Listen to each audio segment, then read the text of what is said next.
पायात काहीतरी घुसलंय. काय घुसलंय हे माहीत नाही, पण घुसलंय हे नक्की. जोरात कळ उठलीये, पण थांबून चालणार नाही. नाही, अनवाणी नाही. पायात चपला घातल्या आहेत, पण झिजून झिजून टाचेखाली चंद्रकोर तयार झालीये. त्यातूनच एखादा दगड टोचलाय.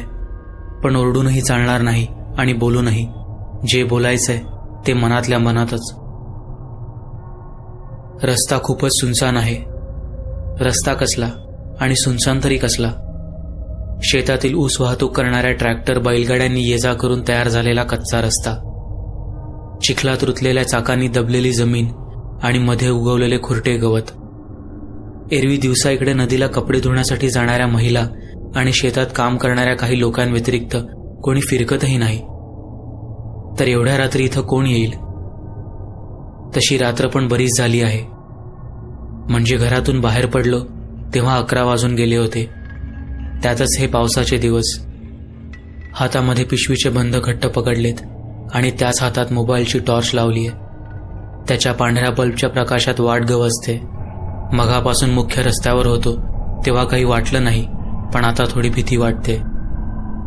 कारण हा 5-7 फुटांचा कच्चा रस्ता, आजूबाजूला कमरेपर्यंत वाढलेले गवत आणि दुतर्फा दाट झाडी. त्यातच बरकन चिखलात पाय जाताच हळूच पाय बाहेर काढून जमिनीवर आपटतोय.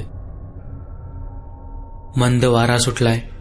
त्यातच वाऱ्याची एखादी मोठी झुळूक आली की उंच उंच झाडांच्या काळाकुट्ट आकृत्या एका संथ लयीत डोलायला सुरुवात करतात, जसे मन डोलावून आपल्याकडे येण्यास खुणावत आहेत. मघापासून गंमत वाटत होती, पण आता मात्र या सगळ्या वातावरणाची भीती वाटते. कपाळावर जमा होणारे घामाचे थेंब आणि क्षणाक्षणाला वाढत जाणारी काळजाची धडधड मला पुढे जाण्यापासून थांबवायचा प्रयत्न करते. त्यात भरीत बहर म्हणून ही भयान काळी रात्र. म्हणजे ती रोजच असते, पण आज तिची भीषणता सपशेल जाणवते. खरं तर मला एका ठिकाणी पोहोचायचंय, म्हणजे सोबतच हे जे साहित्य आहे ते एका ठिकाणी द्यायचं आहे. खरं सांगायचं तर द्यायचं नाही, ठेवायचं आहे. गावाबाहेरून जी नदी वाहते तिच्या काठाजवळ एक भलं मोठं पिंपळाचं झाड आहे. तशी नदीकाठी झाडाझुडपांची बरीच गर्दी आहे, पण त्या पिंपळाच्या झाडाखाली किंचित जागा रिकामी आहे. तिथंच हे साहित्य ठेवायचंय अशी सक्त ताकीद देण्यात आली आहे. तिथंच कोणीतरी माझ्या येण्याची वाट पाहत बसले, जिथे सहसा कोणी जात नाही. साहित्य म्हणजे काय तर बघा, उजव्या हातात बांबूच्या लहान सहान काड्यांनी विणलेली एक छोटीशी टोपली आहे. त्यात पांढरा भात आणि त्यावर विस्कटून टाकलेला गुलाल तोच जे विजयी झाल्यावर तोंडाला लावतात आणि मयत झाल्यावर छातीवर टाकतात, तोच तो. डाव्या हातात एक कापडी पिशवी, ज्यात एक देशी दारूची बाटली आणि मस्त मसाला वगैरे घालून तयार केलेले मटण, जे पळसाच्या पानांमध्ये गुंडाळी करून त्यात ठेवलंय. त्याचा खमंग वास न राहून तोंडात लाळा आणतोय. तसा या मोकळ्या वातावरणात वास येत नाहीये, पण मटण भरायला मीच होतो म्हणून. आणखी 1-2 पुरसुंड्या आहेत, ज्यात काळी हळद आणि काही काळे दाणे, जे तिथं पोहोचल्यावर त्या जागी ठेवायचे आहेत. एक मिनिटं, असं वाटतंय की कोणीतरी माझ्या मागून येतंय. कदाचित माझा पाठलाग होतोय, पण सक्त ताकीद आहे की मागे पाहायचं नाही. त्यामुळे काय करावे सुचेनासं झालंय, कारण मागून येणाऱ्याची चाहूल स्पष्ट जाणवते. पण मागे बघू शकत नाही. मला सांगितलंय वळून पाहायचं नाही आणि बोलायचंही. बापरे, हे मी काय करतोय. म्हणजे बोलायचं नाही असं बजावलंय तरी मी बडबड करत निघालोय. पण माझी बडबड मनातल्या मनात सुरू आहे. मनातल्या मनात बोललेलं चालत असेल, कारण मनात तसेही हजारो विचार येत असतात. पण कोणीतरी येतंय मागून. मला जाणवतंय की या वाटेवर मी एकटा नाही. पण कोणी नसेल. एवढ्या रात्री इथं कोण येईल. पण असले तर, म्हणजे मी हे साहित्य ठेवतोय की नाही हे पाहायला कोणीतरी आलंय, की ज्याच्यासाठी हे साहित्य आहे तोच मागे येतोय. हे पाहायला की मी चुकून त्यातलं काही उष्ट तर करत नाहीये ना.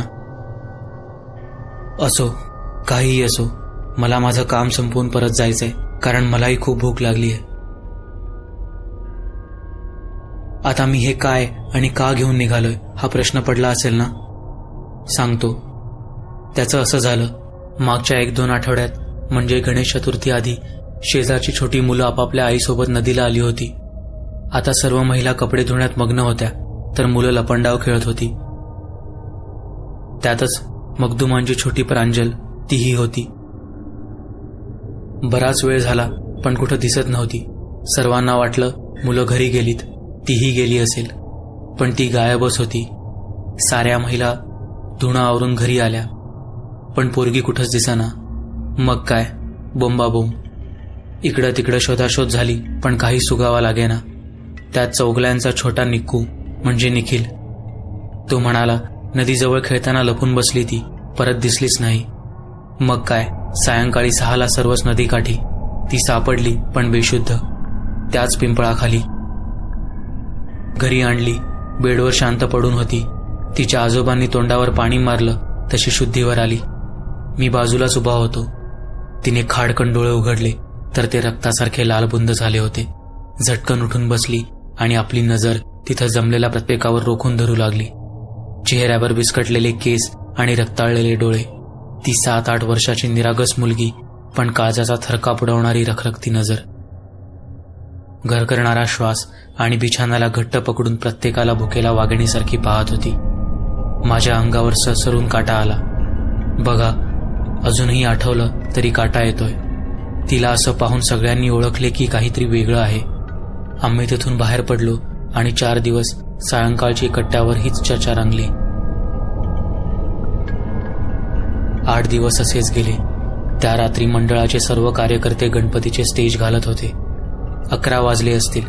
मखदुमांचे घर स्टेजपासून हाकेच्या अंतरावर. अचानक एका बाईच्या किंकाळीने आम्ही सर्वच हादरून गेलो. आवाजाच्या दिशेने पाहिले तर मखदुमांच्या घरातले लाईट पटापट लागले आणि पुन्हा तशीच किंकाळी कानावर पडली. आम्ही धावत गेलो आणि दरवाजा वाजवायला सुरुवात केली. त्या आजोबांनी दरवाजा उघडला, पण तेही थरथर कापत होते.